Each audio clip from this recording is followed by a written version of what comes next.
remind me what those are for?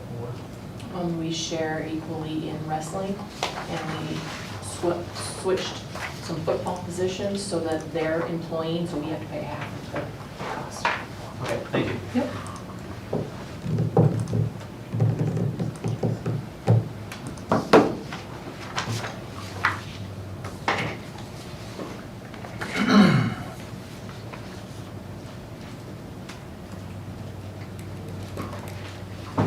Okay, we'll call the meeting to order. If you please stand and join me in the Pledge of Allegiance.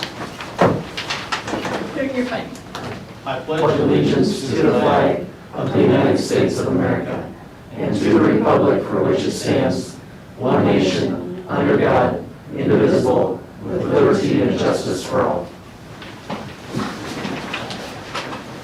Okay, we got a couple additions to the agenda for 2 additional hirings. Courtney Jackson, TK, and Stephanie O'Leary, preschool learner assistant. Any others? Additional list of bills, short resolution, additional list. Okay, thank you. Yep.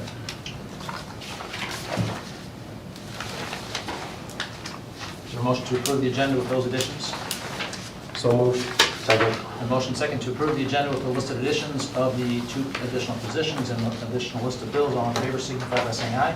Aye. Opposed? Motion carried. Minutes of past meetings, financial report, summary list of bills. Any questions or concerns on those? There are 2 reports for the general fund summary. As you can see, one is for fiscal year ending June 2020 and then going on into the new year, July 2020. I will continue to update June, probably through the end of September, as we either receive dollars yet from the state or we have to pay some accrual.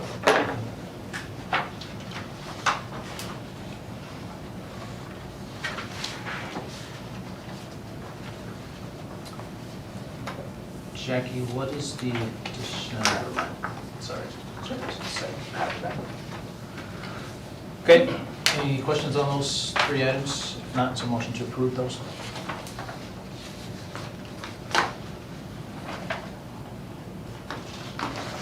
So moved. I'll second. Motion second to approve the minutes of past meetings, financial report, and summary list of bills, including the additional ones from Jackie this evening. All in favor signify by saying aye. Aye. Opposed? Motion carried. Recognition, congratulations to staff, students, and community. So I just handed out kind of a summary of those I'd like to recognize.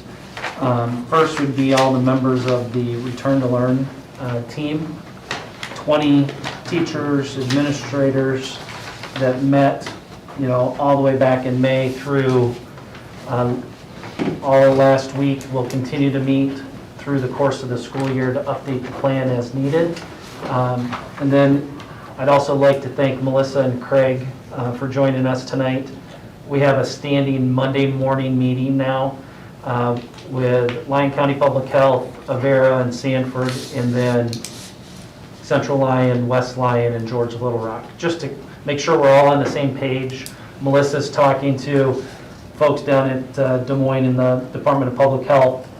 We continue to have conference and AEA meetings, and this way it just allows us all to collaborate and share the most recent and most up-to-date information. And I appreciate them being here tonight to answer any questions the board might have about our on-site learning considerations, trying to keep kids as safe and as healthy as we possibly can as we start the school year. So thank all those folks. In addition, last month we recognized the Academic All-Conference Award winners. Now the seasons have ended, so you can see Hayden Hymanson and Shania Struckman recognized for softball, Zach Lutmer, Thomas Skidmore, and Carter Kroll for baseball. Probably read about that in the newspaper, but we want to make sure that that's noted in our meeting for the month. And then in the packet itself, we felt we were at a point where we would recognize all those that gave during the closure to help us defray costs associated with serving students, all the meal donations. So we raised, or the community donated more than $17,000 for meals. We're fortunate we didn't have to expend all that for our food costs, and so those funds will be used as needed for any students and families that might be identified as at risk as we continue through the school year. So we want to thank all those individuals and businesses in our community for their donations. Principals, got anybody else you'd like to recognize, or anybody I may have forgotten?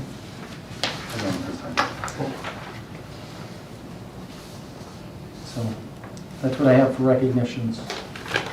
Okay, thank you. Any others?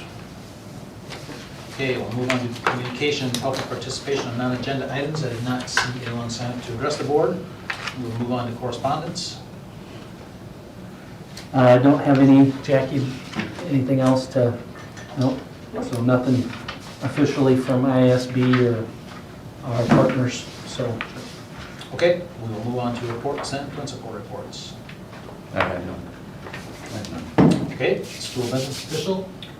The only report I have is I had in-house audit take place on Friday, and everything seems to be going smoothly, otherwise we've been doing everything virtually. So we'll finish that up here in the next couple weeks. Okay, thank you. Board members.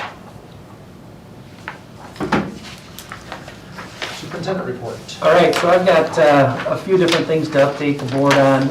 First was in the packet, and that's the two different flow charts that were in there. These were put out by the Department of Ed in collaboration with Public Health, based around the CDC's most recent guidance, updated on the 23rd of July. And so I just very briefly want to kind of go over both of those. I'm going to start with the return to learn side of that two-page document. And really that's walking us through what the thresholds are for community spread and how that's going to impact us here at school. So as the page kind of goes down, we're increasing in the percent of community spread in our community. So for right now, our 14-day rolling total is 13%.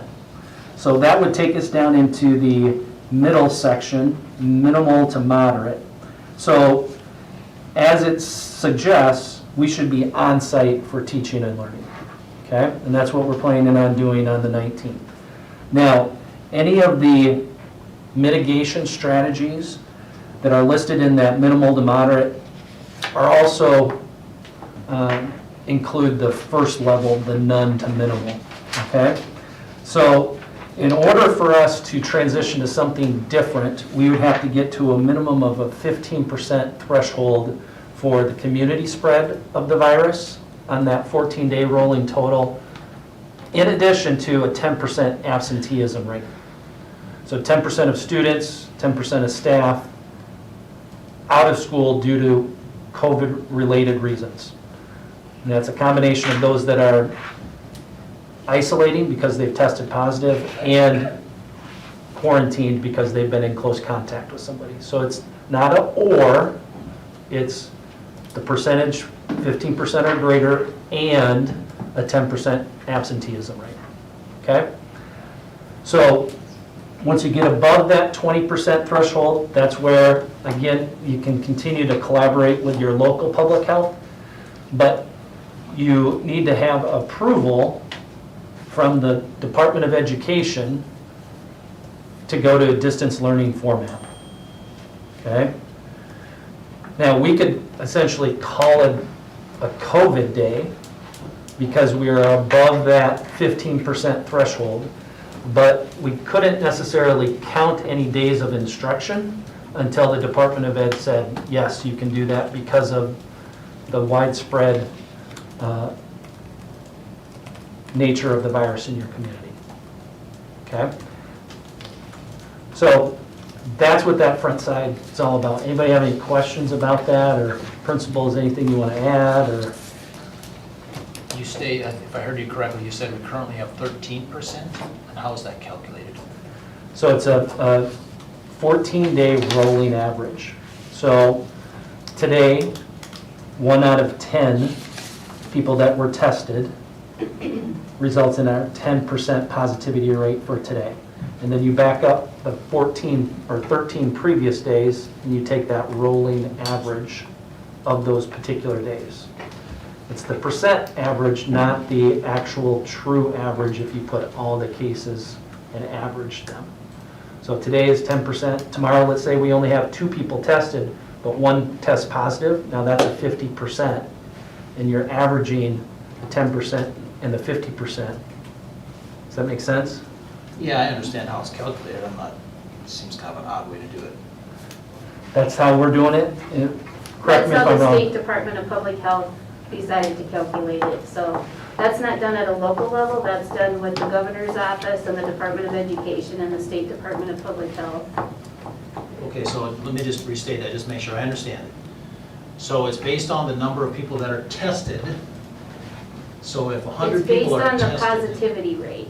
Right, stay with me. Yep. So if 100 people are tested and 50 of them test positive, that's a 50% over a 14-day rolling window. If half of them test positive, then it's a 50% positivity rate. Yep. Regardless of how many people are in the county, It you're still doesn't saying go it's by 50% your, positive. yeah, it doesn't go by your county population. It goes by the number of people that are tested and that have tested positive. Okay.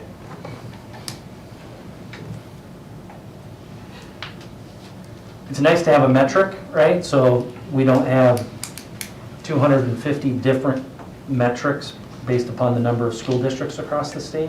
So there's a consistency when it comes to that. But as we know, the numbers county to county vary widely. You know, we've got approximately 11,000 people in all of Lyon County.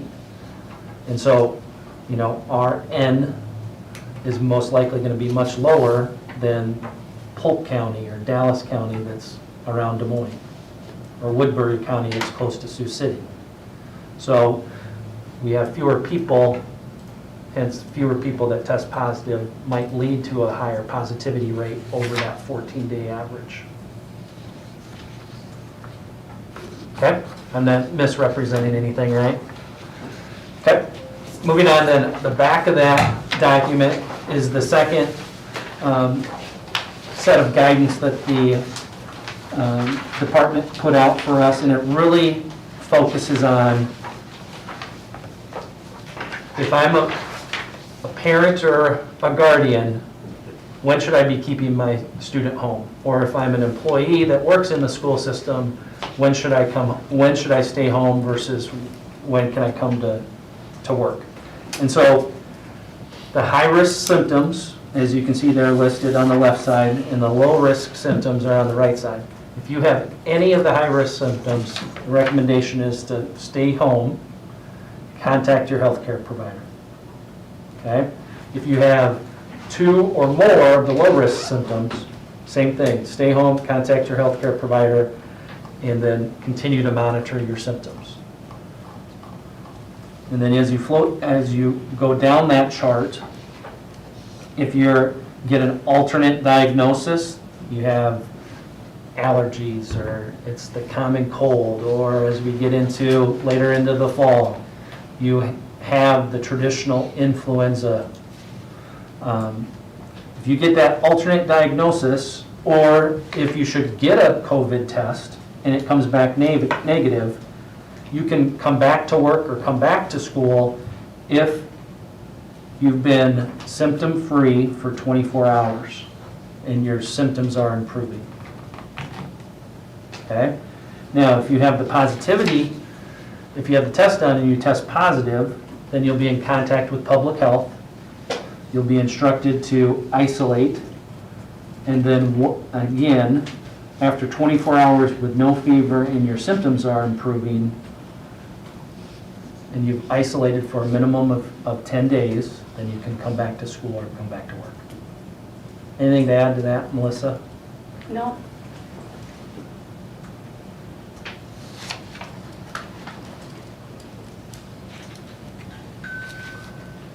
Can I go back to the front side a second? Yep. So if we have more than 20% positivity, does that mean we automatically have to shut down school, or it's not necessarily We just need to be in contact. contact with Yep. public health? If we have a low dose of kids that are positive or something like that, Yep. it's not an automatic. It's not an automatic.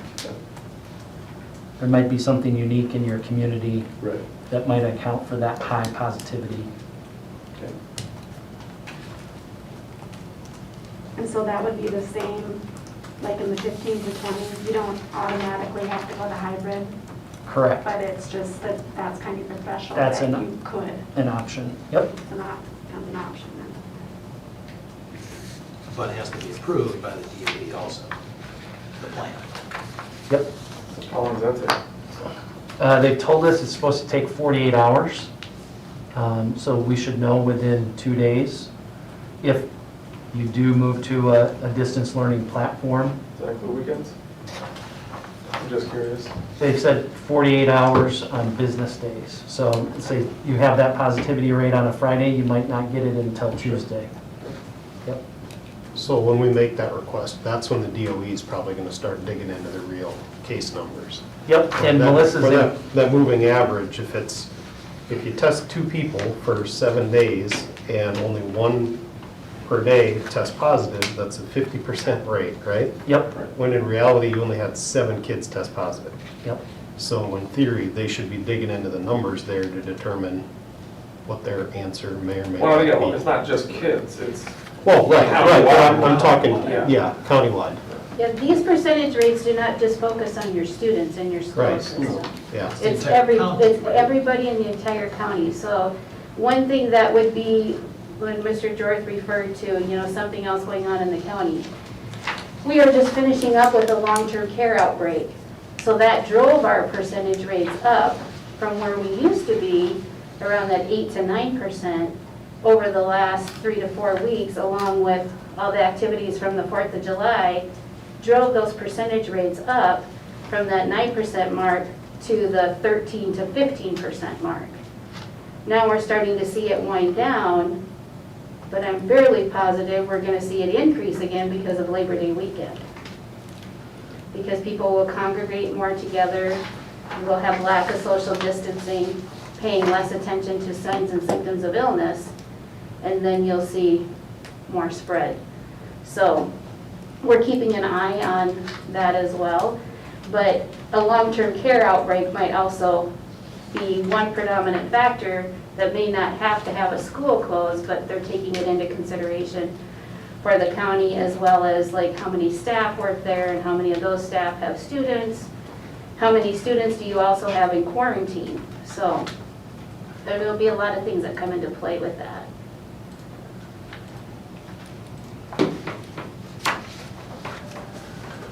okay. That's the most recent updates as far as return to learning. Construction project updates, again, if you guys want to take a walk after the meeting's over, I'd be happy to share and kind of walk you through the facilities. We do have a series of inspections this week, starting on Wednesday.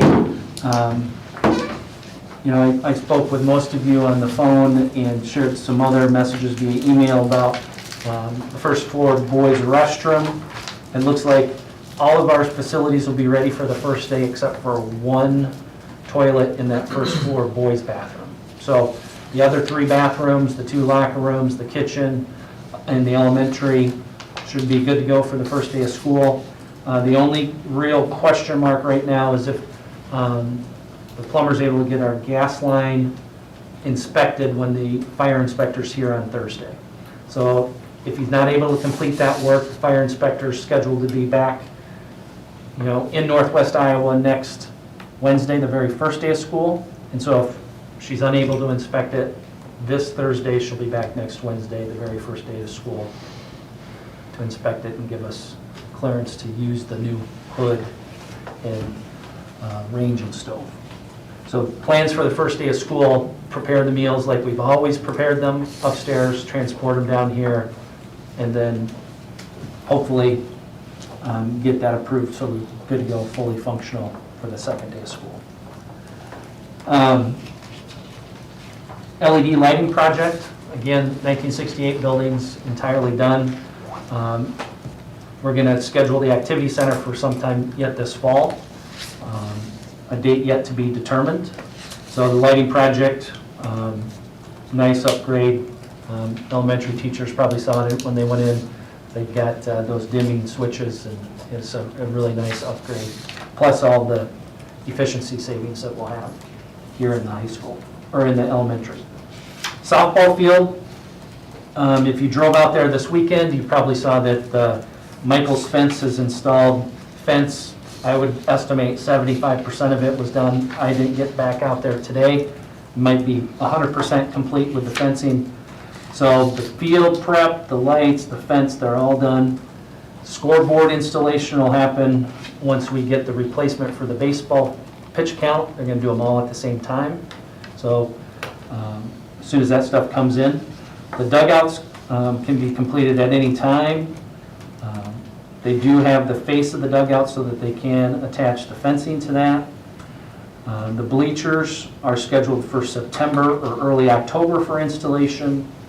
And then once the bleachers are in, then the press box will go up either this fall or first thing in the spring. And then we want to add some concrete walkways, either again this fall once the bleachers are in or first thing in the spring. So the grass on the playing surface is pretty good. The grass outside the playing surface is not so good. So we want to try to keep the kids' equipment and cleats and all their stuff clean as possible, but when we actually start playing games, we don't want to, have a big mud pit out there. So we're going to put some walkways from the parking space to the east there, to the bleachers, and then around to the home dugout as well. So we're going to add that concrete, and then depending upon how the grass grows in early in the spring, if we need to do a hydro seed early, we'll do that. If not, we'll just overseed like we did here with the practice fields at the football field. So I just met with Bruce this morning to kind of talk about that process with the turf itself. Are we doing any type of, walkway between the facilities, concrete walkways? I don't know if that'll be done for this first year. Okay. All going to be dependent upon Harlan Clausen, if he can get all the work done that he needs to create essentially a soil berm from the new facility, that then we can have that settle hopefully this winter, and then do concrete as a joint project with the city and the school to connect the restrooms and concession stand area out to the new softball field. So, Yeah, I remember the discussion about the city and some possible grant opportunities too, I think, with the city and things, but. yep. So there's a master plan for like a walking bike type of trail out in that area. And so there's some coordination we need to do now that the field is for the most part done, to make sure that that ties into their original plans. So that's softball field. Any questions on any of the construction stuff, anything that I might have missed? All right, moving on to the back of that page then. I didn't print the enrollment document. I'll get that to you, but I did identify of our estimated 767 students based on the end of the school year last year, graduating our seniors, bringing in our preschool and kindergarten crew. 63% of all students and families were registered, so about a third have yet to complete the registration process. And of those that have completed the registration process, almost 95% have indicated they'll be here in person next Wednesday, the 19th. And 10 students have indicated they'll be doing distance learning, and that's split 5 at the high school, 1 at the middle school, or excuse me, 2 at the middle school and 3 at the elementary. So that's the breakdown there. And then homeschooling is 10 students, and then we've been having conversations with 3 other families that were kind of undecided when they filled out the survey. And so that gets us to, of those that have registered, of those that we've talked to, approximately 95% have indicated they'll be here in person. The homeschooled ones at 10, are those 10 in addition to the ones that have historically homeschooled? Correct, 10 in addition. So is this correct to say that we will get certified enrollment for those that are distance learning Yes, but not homeschooled? correct. Okay. Yep.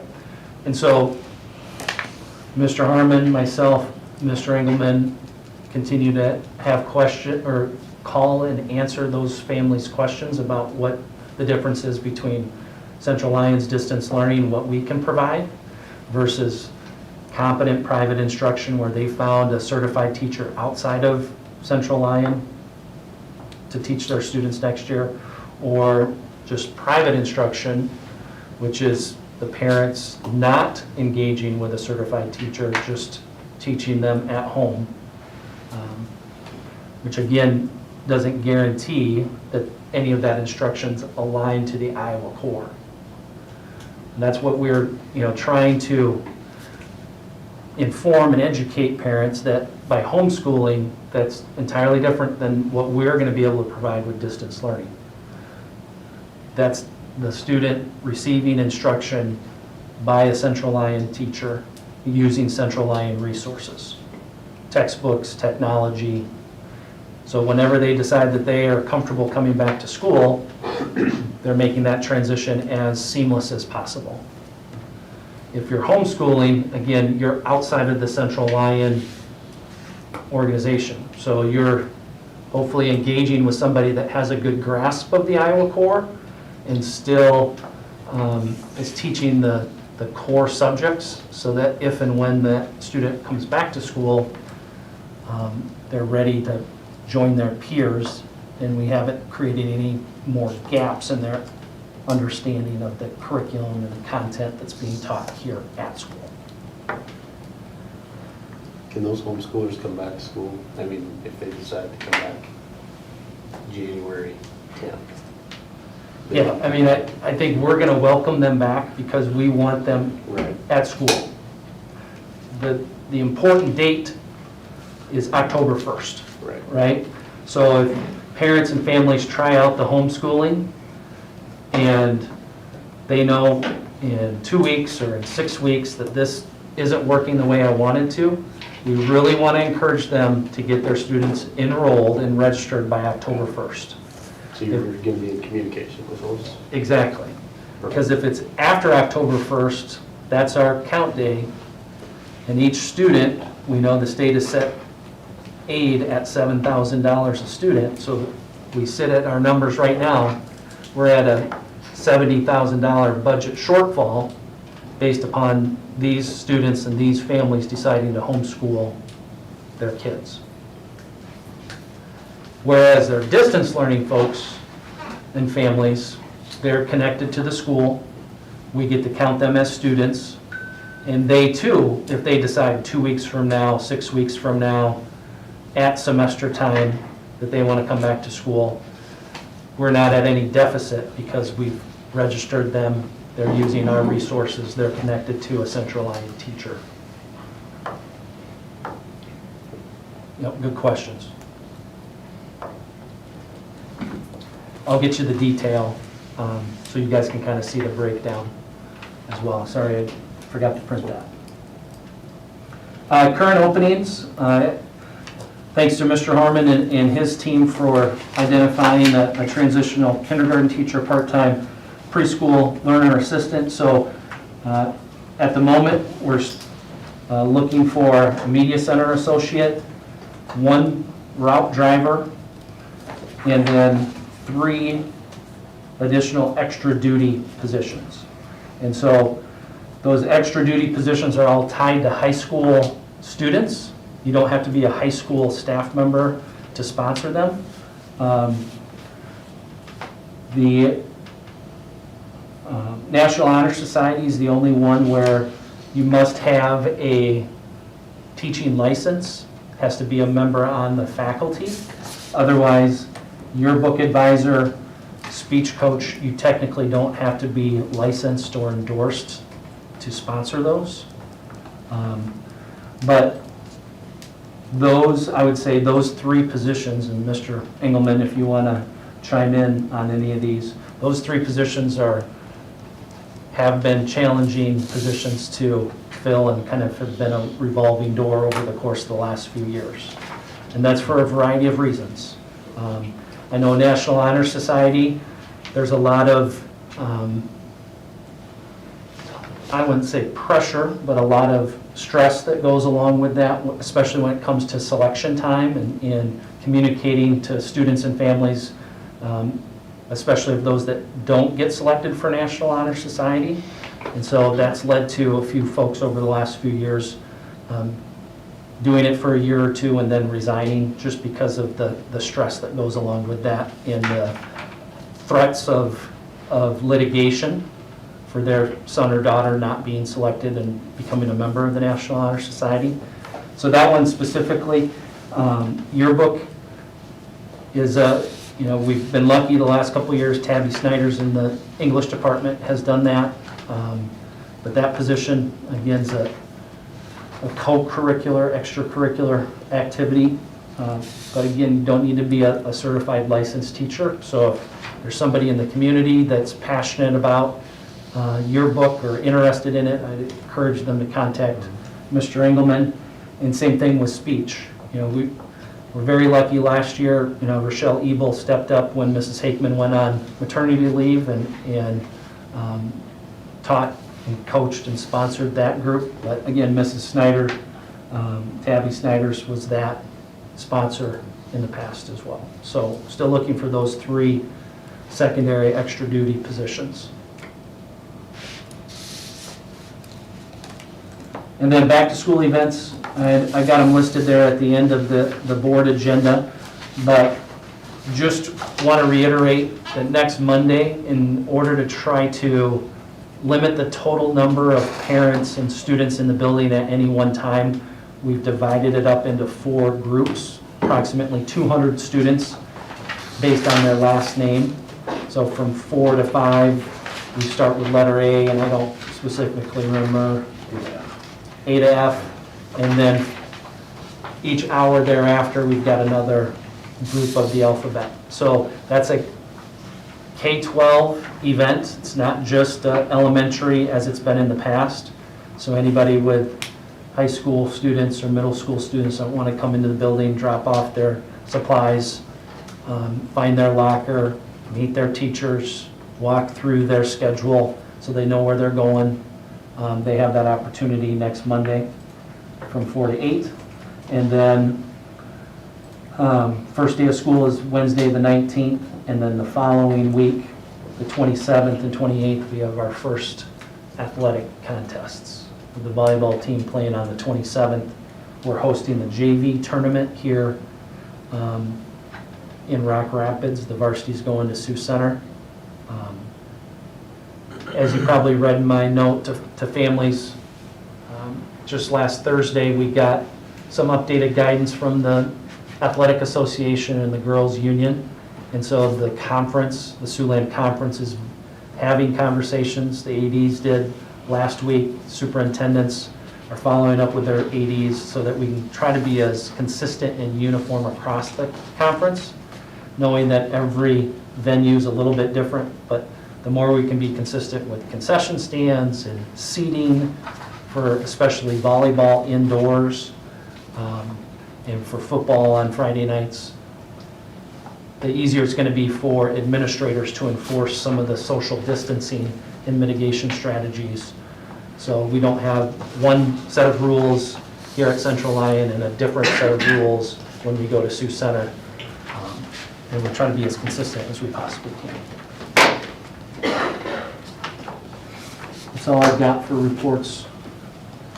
Okay, thank you. We will move on to old business, consider updates to the Return to Learn plan. So again, that Return to Learn committee comprised of 20 staff members really dug into the on-site learning considerations. And I'm just going to highlight a few that are included in the packet. And that's why Craig and Melissa are here to answer any questions that you guys might have specifically.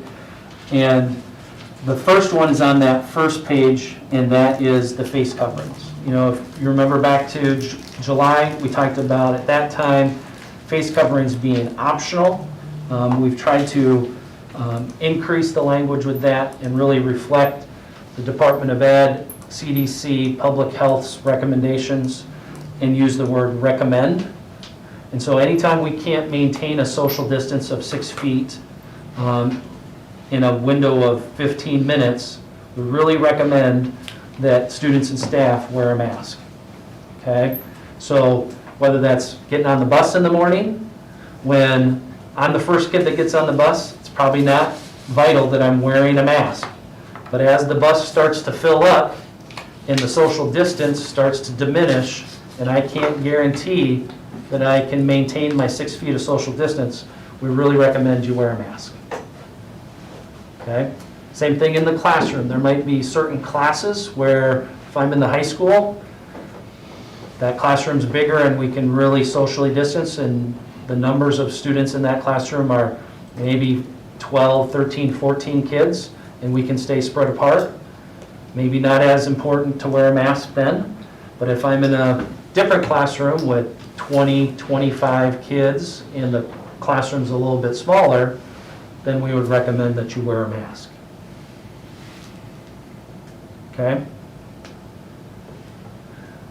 So that's the first one that I wanted to highlight. Transportation's the second one, also on that first page. Again, to try to reduce the congestion on our buses, we're going to pick up our students outside the Rock Rapids city limits like we typically would pick up, but instead of stopping at an in-town bus route on their way in, instead the bus drivers are going to come to the school, drop off the rural students, and then go back out and pick up their in-town route. Each one of those routes has that one in-town stop, so they'll go back and pick up that in-town. And then vice versa, at the end of the day, we'll dismiss in-town students first, shuttle them home, and then come back and pick up our rural students, students that live outside the Rock Rapids city limits, and take them home. And try to stay as close as we can to that 3:25 to 3:30 dismissal time, or departure time, I should say, for the buses leaving Rock Rapids. But our in-town students, again, starting probably as really close to 3 o'clock, are going to be dismissed to get on the bus to be taken home. So they're going to get home a little bit earlier, 10 to 15 minutes earlier than they've typically gotten home in the past. Okay, so that's transportation. I think our big takeaway when we met as a Lyon County group was the importance of hand sanitizer. Okay, so washing our hands is a really important strategy, but again, not every classroom has a sink, and when we go to the bathroom, we definitely want to wash our hands, but we can't get to those sinks and have every student spend the 20 seconds washing their hands like the CDC recommends. But what we can do is put hand sanitizer in each one of our classrooms and highly encourage students carry their own personalized bottle of hand sanitizer. But regardless, every time I walk into a classroom, we want to use hand sanitizer. Every time I walk out of the classroom, I want to use hand sanitizer. Okay? And then the other one that we kind of already mentioned, and it was in that return to learn, evaluating the sickness, is if you're exhibiting any of those high symptoms, those high-risk symptoms, stay home. If you're exhibiting 2 or more of the low-risk symptoms, stay home. And we understand that might lead to more absences, but we'd rather err on the side of caution than just toughing it out, coming to school when you're not feeling 100%, and then unknowingly passing the virus to others. So we know that the absences are going to be up. We know that it's challenging to evaluate all the symptoms, but if there's any doubt, stay home. Otherwise, you guys have probably already read or taken a look at all the other considerations. Those are the big four that I wanted to highlight. But we're happy, principals and I, Melissa or Craig, to answer any questions that you guys might have about any of the mitigation strategies as we bring kids back on the 19th.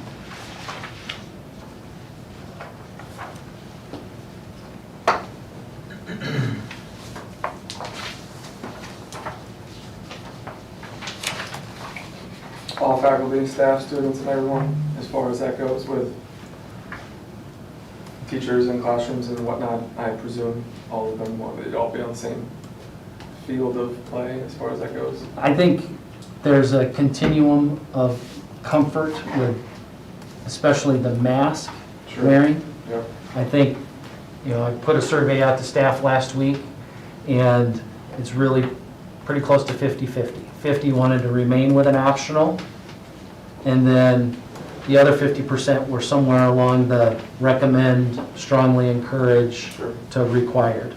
And that's where we really felt like the language coming from the CDC, the Department of Ed, and our staff is we need to really recommend students and staff wear one, but we're not going to go to the required level at this point. And so it's going to be, I'm fully expecting we're going to have some staff members that wear a mask, and we're going to have some staff members that don't wear a mask. Just like I expect we're going to have a large percentage of our students that do wear a mask, and then some that wear it some of the time, depending upon their social distancing and whether they're on the bus or passing periods or in common spaces. And then we're going to have other kids on that spectrum that never wear a mask. So I would say our staff is on that same continuum. I'm hoping that the teachers, with the recommended, being that we're recommending that everybody wear them, that they will be good examples for our students, and we'll do that when it makes sense to wear a mask.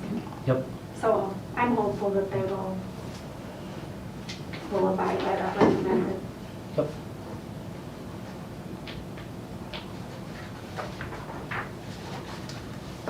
After hours facility use, reading what we have stated in the document here, it sounds like there will not be the ability to essentially go into like a gym or activity center for a late night basketball, is that correct? Yeah, so it's the same process. We want them to, if there's an organization that wants to use the facility, make a request. And then depending upon what's going on, what the events are that week or in the next couple days, that might be a yes, it might be, you know what, not at this time. So really encourage people to just ask and then understand if we're saying no, it's not that we want to keep people out of our building, we just want to keep it as safe for kids as we possibly can. So does that include our athletes as well? So our weight room facilities and any of those, we want students supervised. So if they're going to be in the facility, shooting baskets to get prepared for the basketball season because maybe they don't play football, we want them to do that in conjunction with a coach. And so we've got Central Lyon staff members supervising and making sure that we are mitigating any potential spread of the disease. Thank you. Yep.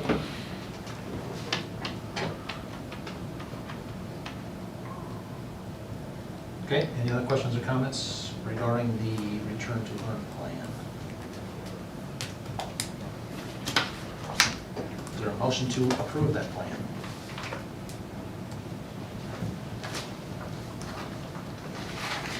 So moved. I'll second. I have a motion and second to approve the return to learn plan of the on-site learning plan. All in favor signify by saying aye. Aye. Opposed? Motion carried. Move on to new business. Consider 2021 IASB legislative priorities.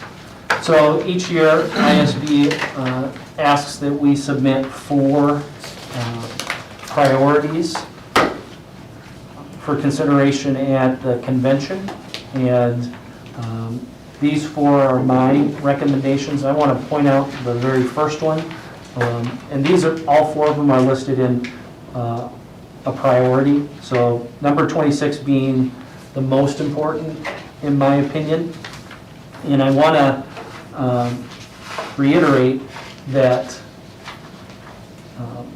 over the course of this summer, I feel like some of the board's authority has been chipped away at. And you've seen that through the governor's proclamations and the resulting Department of Ed's guidance. And so if you're reading that first bullet point, this is, code, state law, that locally elected officials and school boards have exclusive jurisdiction in all matters within the individual school district territory.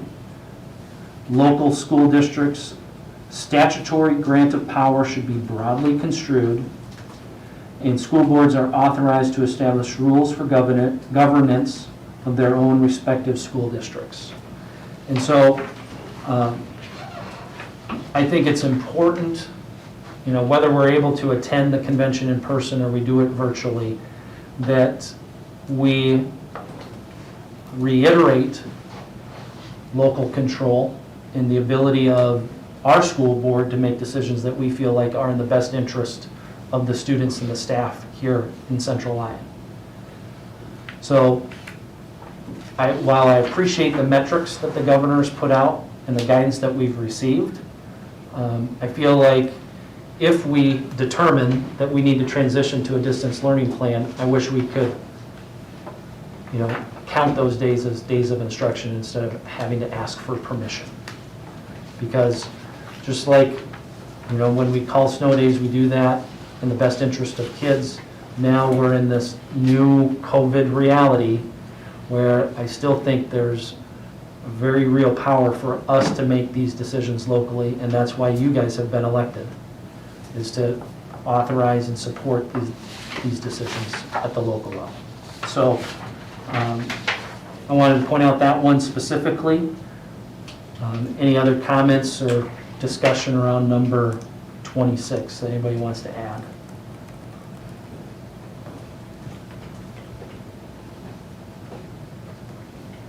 Okay, then number 19 is, again, has to do with fiscal responsibility, supplemental state aid specifically, getting that set as soon as possible and at a level that allows us to fund the regular program costs that we have in a timely manner is very important, especially in a year like this, where we know we're facing challenges with families deciding to homeschool, and the sooner that we know what SSA is, the better we're able to make, the quicker we're able to make decisions about our budget and staffing for next school year.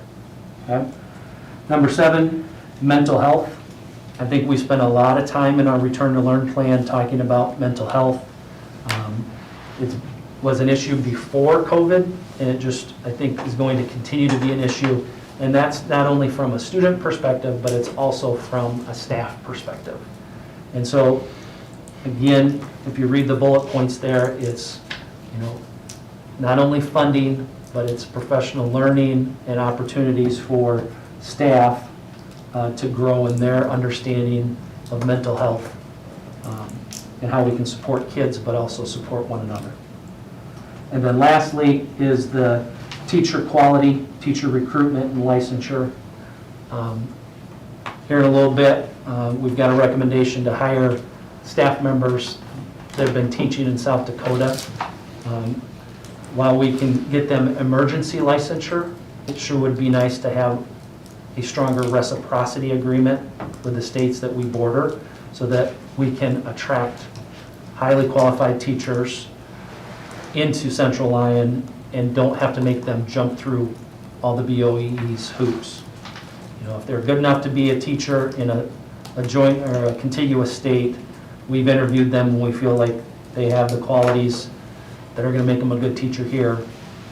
I don't think we should be making it more difficult for them to gain licensure in the state of Iowa. So those are my 4 recommendations. Particularly those districts like us that are very close to one or more bordering states. Exactly. So those are my 4. I didn't know if you read through the packet and had a different recommendation or a different priority that you'd like to recognize.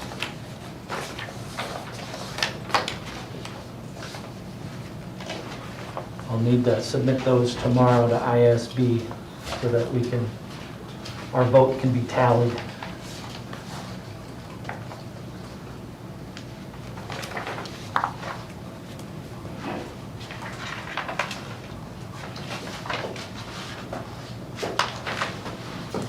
Questions or comments on those?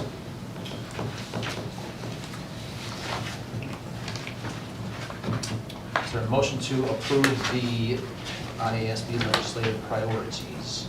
So moved. Second. Motion second to approve the 2021 IASB legislative priorities. All in favor signify by saying aye. Aye. Opposed? Motion carried. Consider student and staff handbooks for 2021. Due to the size of the handbooks, I pointed everybody to the website. Again, Amanda Jorth worked very closely with the principals to update those. The substance of the handbooks really didn't change. What we focused on was aligning them to the policies that were updated over the course of the last year. And then some minor language changes based upon, principals' recommendations. But if you want to go into those in detail, I think the student handbook's like 75 pages and the faculty handbook's over 100. So I would encourage you to check them out. If you got questions, let me know. Maybe on the employee handbook side, if you got questions specifically around the student handbook, direct them to either Mr. Engelman or Mr. Harmon, depending upon the grade level. Anything to add when it comes to the handbooks, gentlemen? One area that I asked Mr. George to take a closer look at on the staff handbook is the second appendix, I believe it is, when it regards to extracurricular activities, co-curricular activities. Historically, that's been called the coach's handbook or the activities handbook. It started out as being slanted very much towards specifically sports and athletics, and has somewhat morphed to cover other activities. I asked him to take another look at that and really meld the two together, and so that it's very clear that it covers all activities, not just athletics, so that those practices are done universally amongst all activities.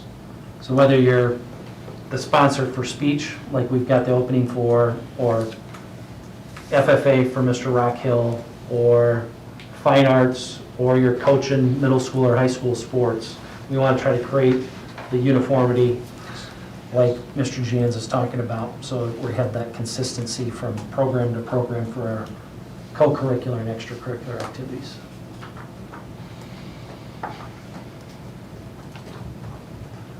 Other questions or comments regarding handbooks? Is there a motion to approve the student and staff handbooks for 2020-21? So moved. Second. Motion second to approve the handbooks, student and staff handbooks for 2020-21. All in favor signify by saying aye. Aye. Opposed? Motion carried. Consider policy review rescinding those 2 policies for early retirement for classified staff. So, again, when we put this in place back in the early spring, late winter, we talked about this being a one-time offer for our classified staff. So I just want to rescind that. If we want to, bring it back in the winter or spring, we can definitely do that. But until that time, I just want to make sure we get it out of there so I don't forget to do so. Questions about that? Is there a motion to approve the rescinding of those 2 policies? So moved. Second. Motion second to rescind the 2 policies is listed for early retirement. All in favor signify by saying aye. Aye. Opposed, motion carried. Personnel resignations, Amy Stroke, high school secretary, and Lori Herman, learner assistant. Pretty straightforward, I think. Yep. The resignations are in the packet. Is there a motion to approve those two? Second. Motion second to approve the two resignations as listed. All in favor signify by saying aye. Aye. Opposed, motion carried. Hiring, those 6, 7 positions there. Any comments? Just the two new ones I want to make sure we get in there, the transitional kindergarten, Courtney Jackson, and part-time preschool learner assistant, Stephanie O'Leary. She is originally from Larchwood, has been going to school and did her student teaching in South Dakota. And coming back to the area. So, I don't know the town specifically that she's been living in. In Yankton. So, Okay, other questions? So motion to approve those hirings as listed, including the 2 additional ones, F and G. So moved. I'll second. We have a motion second to approve the hirings as listed, A through G. All in favor signify by saying aye. Aye. Opposed? Motion carried. Announcements, dates to remember is listed there. just want to point out the next meeting, Monday, September 14th. So that's the Monday after Labor Day. Any conflicts with that?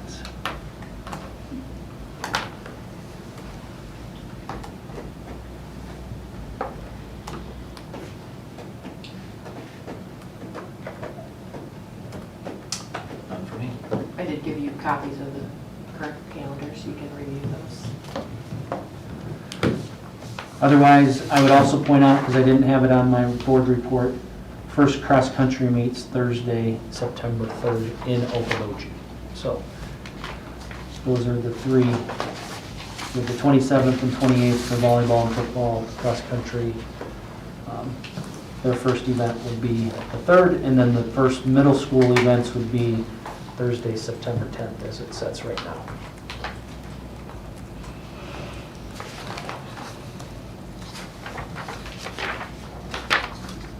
Okay, anything else before we adjourn? Motion to adjourn? So moved. Second? Motion second to adjourn, all in favor signify by saying aye. Aye. Opposed, motion carried. Anybody that wants to go for a walk in the 68 building, I can kind of show you that first floor restroom and kind of walk you through everything. If you guys, after you're done signing all the bills and stuff, if you want to take off, I totally get it. So, thanks, Melissa. Thanks, Yeah, Craig. we'll see ya. Thank you. This is the, for the change order and everything. The next one will be all done. I gotta get here earlier. So, we should change start time to 7:05. Oh my God. It's hard to I have not done enough work. It's like all these other things I have going on. Right, it's great.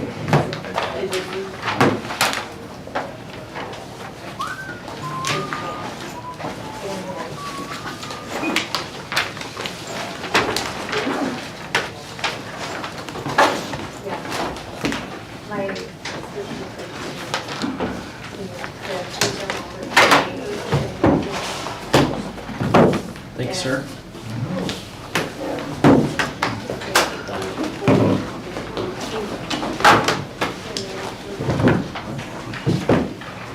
The ones outside the folders are accrued. Last year's, that's why they're just outside the folders.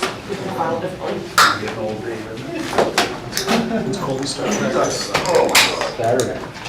You excited? You can just leave it, it's way over.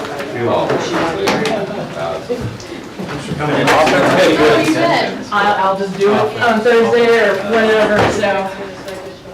Or let's see here. School now?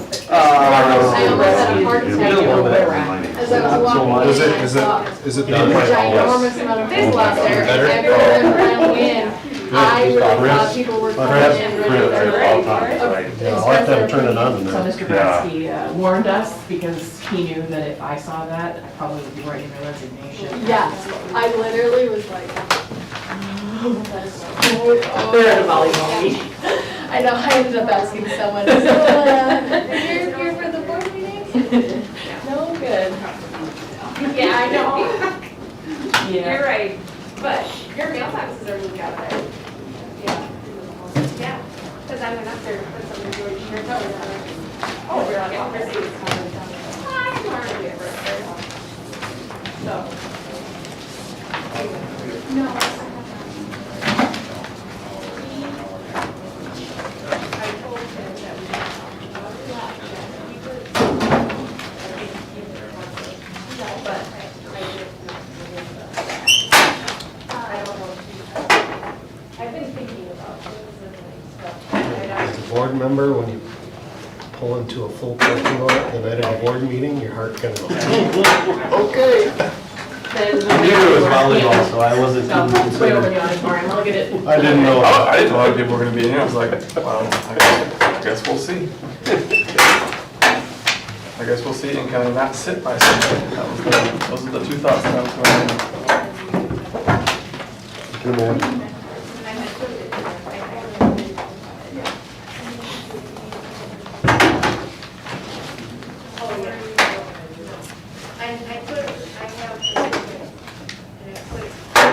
Hey, Jackie, Yeah. have you heard from Gordon Flesh, like, ever?